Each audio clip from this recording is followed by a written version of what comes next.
초임 때 한 300만 원? 엄청 많이 받았네요. 그 17년 전이잖아요. 네, 17년 전이죠. 지금 400만 원 넘겠네요. 지금은 초임이 아마 그거보다 넘을 것 같아요. 한 500은 되지 않을까 싶은데 초임 진짜요? 판사님 월급이 제가 17년 하고 나올 때 기준 월급으로 한 1000만 원 좀 안 됐어요. 한 800만 원? 상여가 좀 있으면 900만 원 좀 넘었었고 김현장부터 화호까지 갈 수 있으면 가는 게 확실히 나갔긴 한데 수입적으로는 저도 뭐 그런 고민을 했죠. 뭐 큰 대형 로펌에 가서 3배 정도 벌겠다라고 마음 먹으면 이제 할 수도 있긴 하지만 대형 로펌은 또 대형 로펌의 애환이라고 해야 될까? 그런 게 분명히 있어요. 거기 김현장 안에서도 수임 경쟁이라고 해야 될지 뭐 사내 정치라고 해야 될지 제일 심할 것 같은데요? 엄청 심하대요. 사내 정치에서 약간 밀리기 시작하면은 월급이 없는 변호사님들도 있다는 거예요. 와. 김현장 안에서도. 그러니까 김현장 변호사님이 다 돈 엄청 많이 버는 게 아니래요. 자기 말 끝판왕을 좀 모셔갖고 제가 너무 좀 재수없는 얘기만 하는 거 아니에요? 이 정도로 열심히 할 수가 24살부터 아무도 반박 못해요. 제가 봤을 때. 안녕하세요. 법무법인 LKB 평산 대표 변호사 박나래 변호사입니다. 반갑습니다. 요즘 또 유튜브에서 많이 보이시고 인기도 엄청 많아지고 계시던데 요즘에. 네, 요즘 인터뷰 하자는 데가 좀 많아져서 네. 행복합니다. 판사 하신 지가 17년. 네, 제가 27살 때 판사가 돼가지고 배석 판사하고 단독 판사하고 이제 부장 판사가 됐고 15년 정도 하면 부장 판사 되면서 이제 지방 발령을 받아요. 지방에서 제가 2년 정도 근무를 하다가 지방 생활도 힘들고 또 판사 생활도 이 정도 했으면 오래 했다. 나도 좀 새로운 거 해보고 싶다. 도전적인 거, 적극적인 거 해보고 싶다는 생각이 들어가지고 과감하게 그만두고 변호사로 개업을 하게 됐습니다. 쉽지 않았을 것 같아요. 왜냐면 네. 보장된 생활이잖아요. 네, 너무 지루할 정도로 안정되어 있는 생활이 판사 생활이고 판사들이 한 번 임용되면 10년마다 재임용 심사를 해요. 특별히 범죄를 저지르지 않는 한 재임용이 다시 되고 30년 판사로도 근무를 많이 하시고 그런 분들이 너무 많으세요. 훌륭하신 분들이죠. 저는 20년 다 돼 가니까 20년 지나면 진짜 이제 못 나갈 것 같은 거예요. 변호사를 할 것인가 말 것인가를 고민을 했죠. 변호사를 안 할 거라면 쭉 가야 되는 거고 할 거라면 좀 빨리 하는 게 낫겠다. 조금이라도 젊을 때 나와서 적극적으로 활동을 해야 되니까 나가는 게 좋겠다라고 해서 과감하게 결단을 내렸습니다. 대단하신 것 같아요. 판사에서 변호사 네. 하신다는 게. 일반인들은 생각하시기에 판사가 이제 변호사로 이제 나간다고 하면 대형 로펌에서 막 이렇게 오퍼가 들어오지 않을까. 그러지는 않나요? 근데 요즘은 정관 부장들도 너무 많고 너무 많아요? 대형 펌에서는 어느 정도 그 수입을 보장해 주는 게 있어요. 1년, 2년 정도 높은 금액을 막 몇 억씩을 보장을 해주니까. 근데 요즘은 변호사가 너무 많고 수임 경쟁도 너무 치열하고 하니까 대형 펌에서도 그렇게 많이 오퍼를 막 하지 않아요. 10대 로펌 안에 드는 법무법인들은 1년에 뭐 한 2-3명? 부장급들은 그렇게 많이 오퍼를 하지 않거든요. 법조 시장이 아주 치열해지고 하다 보니까 오라고 하는 데가 많진 않았어요. 그래서 이제 절벽에 뛰어내리는 그런 심정으로 난 나가면 무조건 내 능력으로 수임을 하고 내가 살아남겠다라는 마인드로 나왔죠. 근데 얼만큼 치열한지가 좀 궁금한데 수임은 한 달에 어느 정도 들어오세요? 근데 건수가 사실은 좀 의미가 없긴 해요. 왜냐면은 한 건이 5천만 원짜리가 있을 수도 있고 700만 원짜리가 있을 수도 있고 그렇거든요. 700도 엄청 비싼 거 아닌가요? 잘 버시네요. 요즘 300, 400. 요즘 300~400만 원 정도대로도 많이 떨어졌고 네. 그만큼 치열하기 때문에 그렇게 떨어진 거잖아요. 네. 그래서 어느 정도 사건 규모가 되지 않으면 1000만 원 이하예요. 대부분. 좀 규모가 되는 사건들을 하다 보면은 몇 천만 원짜리도 있고 건수가 의미가 있는 것 같진 않고 평균적으로 보면은 한 달에 중간 정도 규모의 사건을 수임하는 걸로 말씀을 드렸을 때 2~3건 정도는 수임을 하고 있는 것 같아요. 한 달에 2건이 엄청 잘 나가시는 거 아닌가요?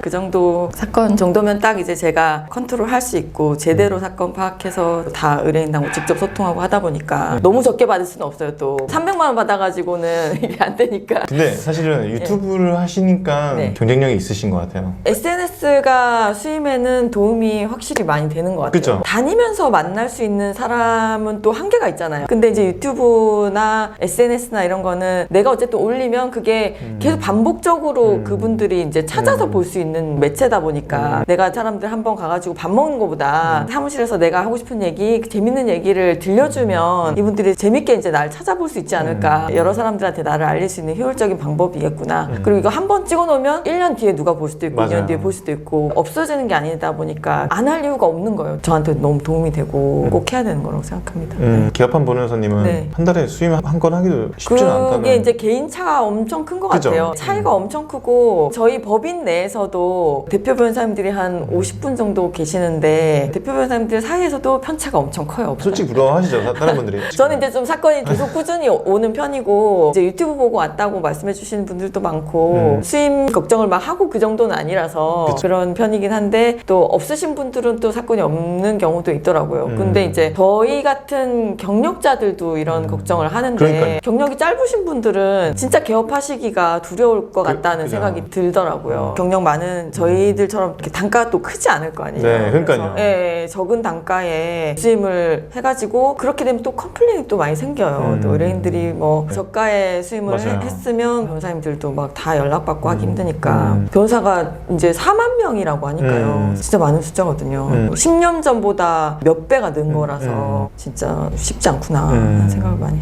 하죠.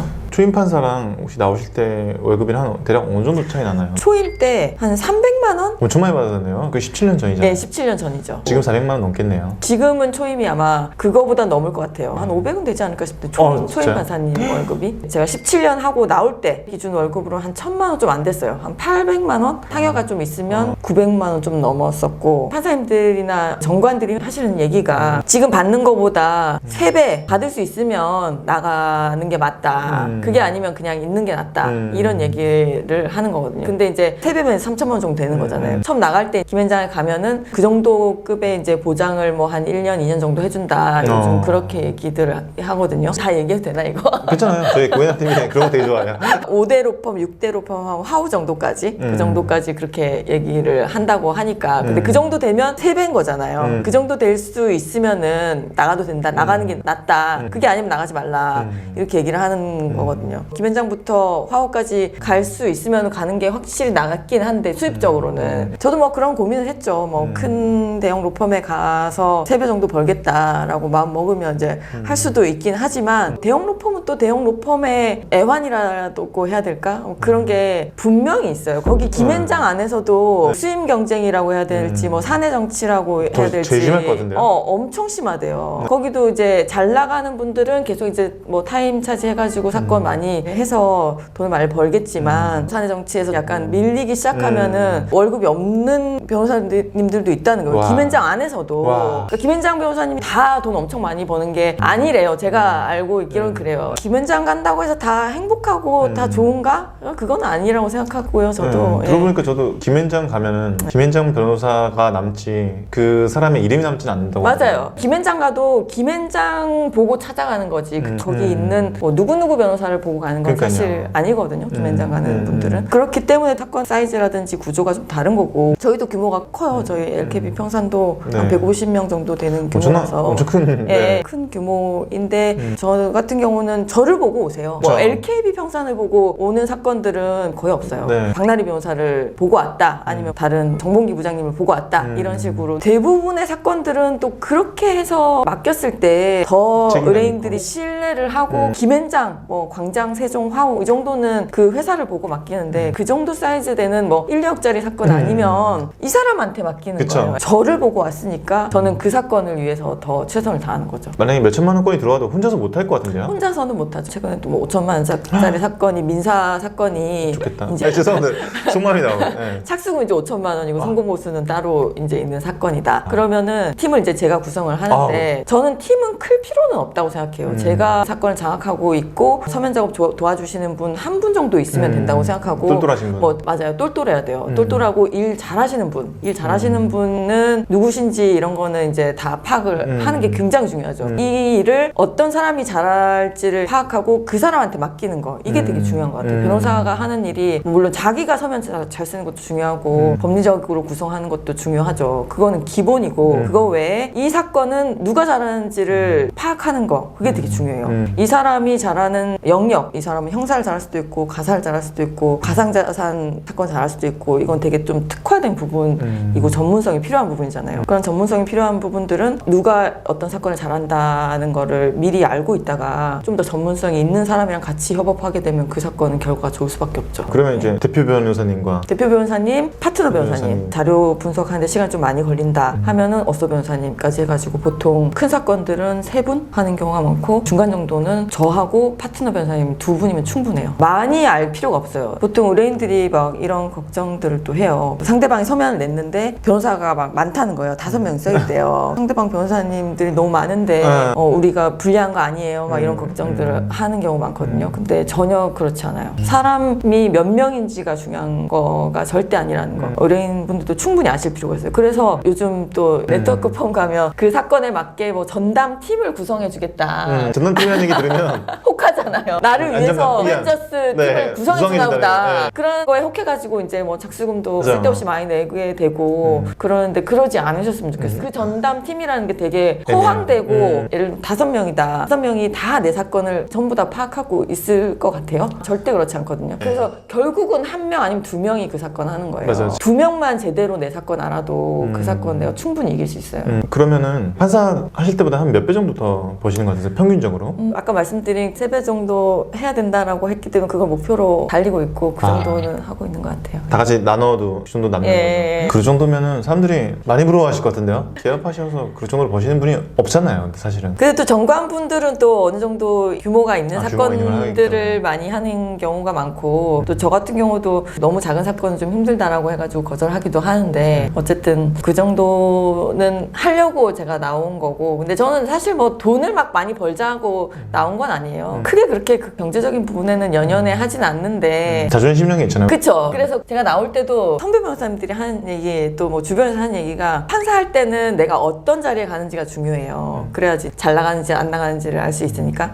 근데 변호사는 돈만 잘 벌면 된다는 그쵸. 거예요. 돈만 잘 버는 게 제일 1순위 제일 중요하다. 그런 부분들은 또 제 자존심이랑 관련돼 있는 부분이고 하기 때문에 다른 걸로 그리고 또 평가받을 수 있는 건 별로 없어요. 변호사는 결과가 좋아서 수입이 많이 나온다. 이러면 그냥 그걸 자체로 그냥 기분이 좋아요. 도파민도 그런 걸로 나오는 것 같고. 그 돈 벌어서 다 어디다 쓰세요? 다 못 쓸 것 같은데. 아니 근데 이게 세금이 엄청나요. 이 사업을 해보니까 절반 가까이 나오겠네요. 예, 예를 들면 뭐 1억이다. 그러면 그 중에 한 반 정도? 반도 안 되는 느낌이에요. 그만큼 세금이 너무 많고 해서 이런 것도 판사할 때는 몰랐던 부분인데 변호사를 하니까 비용 처리가 많이 돼야 되고 뭐 차도 뭐 리스를 해야 되고 막 그런 부분들 있잖아요. 법인카드로 쓰는 것도 중요하고 그런 게 중요하다는 걸 좀 새로 알게 된 거죠. 판사할 때는 그냥 그쵸. 월급만 꼬박꼬박 받고 그쵸. 그런 거 몰랐었는데 사업을 하다 보니 그런 세금 문제 이런 것도 관심이 많이 가더라고요. 맞아요. 이게 돈만 받는 그 자리에서 네. 세금을 내는 자리로 네. 가게 되면은 네. 그리고 또 돈을 나누는 자리가 됐잖아요. 네. 그러면은 확실히 사고 방식이 달라지는 것 같아요. 이제 파트너든 어서든 어쨌든 제가 분배를 해주는 입장이 되다 보니까 그게 되게 중요하구나. 이게 어떻게 보면 좀 권력일 수도 있고 그런 역할을 한다는 점에서 판사하고는 완전 다른 거죠. 엄청난 차이가 있죠. 근데 아까 말씀하신 대표 변호사, 파트너 변호사, 어서 변호사 어떤 차이가 좀 있나요? 대표 변호사는 아무도 나한테 월급을 주지 않아요. 배당을 주지 않아요. 아, 배당은 그런 경우는 있어요. 대표들끼리 같이 할 때, 그때는 이제 1대1로 배당을 같이 나눠요. 일단 사건 수임은 대표들이 한다. 파트너 변호사들은 수임을 자기가 하는 경우도 있어요. 근데 대부분 대표들이 이제 가져온 사건을 같이 협업해서 한다. 서면 작업하고 의뢰인 소통하고 재판도 같이 나가기도 하고 그러면서 대표들이 그 가져온 사건들의 일부를 월급으로 받아가요. 그럼 대표 변호사의 권한이 막강하네요. 막강하죠. 몇 대 몇을 할지. 근데 어느 정도 정해져 있는 비율은 있어요. 그다음에 어서 변호사님들은 경력이 한 5년 이하의 짧은 분들이신데 그분들은 월급제로 하는 분들이고 뭐 사건을 많이 한다고 사건별로 배당을 받거나 그러진 않아요. 크게 보면은 대표 변호사, 파트너 변호사, 어서 변호사 이렇게 구조가 되어 있죠. 어떻게 근데 바로 대표 변호사가 되셨나요? 아, 저희 회사에 한 50분 정도가 계신데 저는 대표 변호사님들 중에서는 나이는 제일 그죠. 어려요. 그래. 네, 한 15년 정도의 경력이 되시면 대표 변호사로 오시는 것 같고 그것도 이제 경력으로 하는 거니까 저는 부장판사 출신이니까 이제 대표 변호사로 바로 오게 된 거죠. 아, 근데 되게 동안이셔갖고 네. 81년생이신데 네. 부장판사에 네. 너무 이렇게 빠르게 성공하시잖아요. 네. 아기가 좀 어리신가 했는데 고2 네, 고등학교 2학년, 중학교 중학교 2학년. 애도 빨리 낳고 네. 판사도 빨리 되고 빨리빨리. 변호사도 빨리 나오고 아니, 어디까지 가시냐고 뭐든지 다 빨리 하시는 것 같아요. 사실 근데 빨리 성공한다는 게 항상 좋지는 않잖아요. 네. 빨리 성공하는 거에 대해서 좀 뭐 표현까지 그렇게 할 정도로 성공했다고 생각하지는 않고요. 근데 이제 다 인생의 단계라는 게 있는데 저는 시험이 어떻게 좀 빨리 그래도 됐고 24살에 예, 24살에 시험이 됐고 그 단계별로 이제 충실히 해오다 보니까 지금 자리까지 있는 것 같아요. 100세 시대라고 하는데 아직 반도 안 지난 거잖아요. 제 앞에 펼쳐져 있는 인생이 더 길다고 생각해요. 판사 해봤고 변호사 해봤는데 변호사도 사실 뭐 연차로는 이제 시작 단계니까 앞으로 한 10년 정도는 변호사에 제 할 수 있는 모든 에너지를 쏟아 부을 것 같아요. 그 다음에 다른 일 하실 것 같아요. 이제 끝판왕 다 깨고 사업할까요? 화장품도 하실 것 같아요. 화장품. 아니 헬스장 차리시거나 변호사가 사실 되게 좋은 직업인 게 제가 아는 분 중에서는 검사를 하시다가 사내 변호사를 또 몇 년간 하시다가 보험 쪽 사내 변호사를 하신 거예요. 그래서 이제 보험 업계 내부의 어떤 그런 거를 잘 아시게 되셔가지고 손해사정하는 그런 회사를 차리셨어요. 근데 그 회사가 엄청 커진 거예요. 국내 지점이 막 수십 개가 있고 베트남에도 막 지점이 있고 해가지고 본업인 변호사보다는 손해사정사 회사의 대표로 더 활동을 많이 하시는 훨씬 그런 더 케이스도 잘 있고, 버실 거든요. 예, 훨씬 많이 벌죠. 네, 비교 안 될 장난. 정도로. 네. 그래서 그런 부분들에 대해서 항상 열려 있고 변호사는 아무래도 법적으로도 자기가 스스로 이제 컨트롤할 수 있는 능력이 되고 회사 운영할 때 그런 부분들은 다 기본으로 좀 깔려 있어야 되는 부분이잖아요. 그런 부분들에 있어서도 도움을 많이 받다 보니까 되게 열려 있다. 내가 어떤 직업이든 선택할 수 있는 그 자유가 좀 더 보장이 되는 직업이다. 그런 점에서는 되게 좋은 직업인 것 같아요. 어려움이 많으셨겠지만 멀리서 이렇게 탄탄대로 오신데 네. 근데도 왜 이렇게 또 열심히 사세요? 1년 여행도 가셔도 되고 예. 저도 쉬려고 해봤어요. 지금까지 한 20년 가까이 너무 힘들었다. 진짜 열심히만 살았고 판사 생활할 때는 물론이고 또 나와서 변호사 생활 1년 차 때도 진짜 열심히 살았거든요. 그랬을 것 같아요. 예, 네. 진짜 열심히 살았기 때문에 내가 이제 이 회사를 옮기면서 한 3개월 동안은 거의 일을 안 하겠다 심정으로 이 회사를 옮겼어요. 근데 일을 안 하니까 또 불안해요, 이게. 아, 관성이시네요. 할 일이 없고 하는 그런 상황 자체가 되게 싫어요. 그래서 그 이후로 한 달 이후에 또 막 제가 유튜브도 하고 막 여러 가지 활동을 하다 보니까 막 사건이 막 늘어날 때쯤에 이제 그래 내가 뭐 놀아봤자 뭐 어디 갈 데도 없고 뭐 하겠나 맡겨주고 찾아주고 나한테 일 갖다 주는 게 행복이다. 진짜 감사하다. 이렇게 마음을 먹자라고 해가지고 또 그 궤도에 딱 올라서니까 이제 또 일이 바빠지고 많아지고 하는 거죠. 힘들어서도 지금이 더 좋으신 거죠? 지금도 좋죠. 쉬는 것보다 이해 못 하실 수 있어요. 좀 다른 분이라고 생각하세요. 이런 성향이시니까. 예, 일하고 누가 찾아주고 하는 게 보람이다라고 생각하고 또 감사하다는 생각이 드니까 그게 또 즐거운 것 같아요. 되게 중요한 말씀 해주셨는데 네. 제가 이렇게 또 사람 만나는 일을 하다 보니까 운 좋게 거액의 금액으로 이제 엑시트하신 분이 있어야 1,000억으로 엑시트를 하셨는데 요즘 그런 분들 많더라고요. 회장님 소리 듣다가 딱 없는 거잖아요. 예. 그래서 오늘 공허감이 되게 컸다고.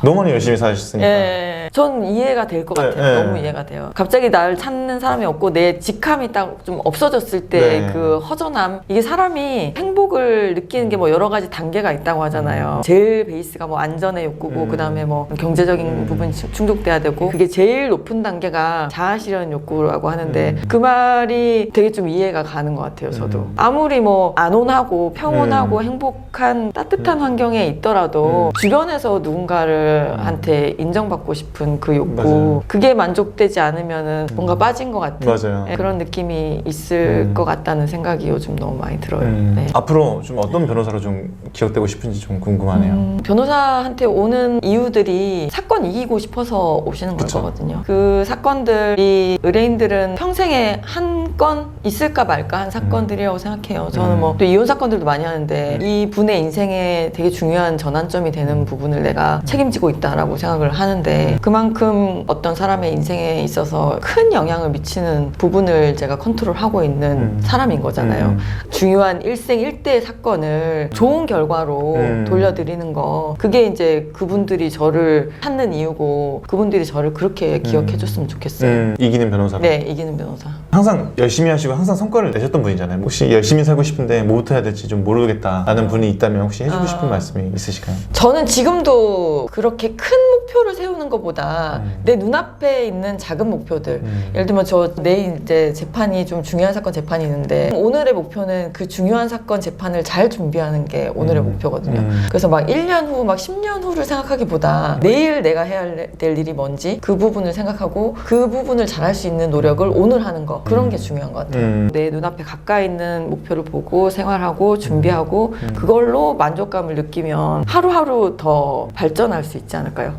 그렇게 생각합니다, 저는. 자기만의 끝판왕을 좀 모셔갖고 제가 너무 좀 재수없는 얘기만 하는 거 아니에요? 이 정도로 열심히 할 수가 24살부터 아무도 반박 못해요. 제가 봤을 때. 지금 당장 눈앞에 있는 것부터 최선을 다하죠. 네. 그리고 저는 아침에 일어나서 이불 정리를 꼭 해요. 이불 정리 이거 되게 중요한 것 같아요. 맞아요. 침대 이렇게 딱 정리하면 내가 되게 작은 에너지를 들여서 이렇게 깔끔하게 보일 수 있는 거잖아요. 맞아요. 큰 거 바라지 않고 그냥 내 눈앞에 있는 작은 거를 만들어가는 거. 네. 근데 제 책상은 되게 지저분합니다. 저희 또 오늘 판사 얘기, 또 변호사 얘기 많이 들어봤는데 네. 또 좋은 정보 알려주셔서 네. 너무 감사합니다. 또 뵙도록 하겠습니다. 감사합니다. 네, 감사합니다. 네.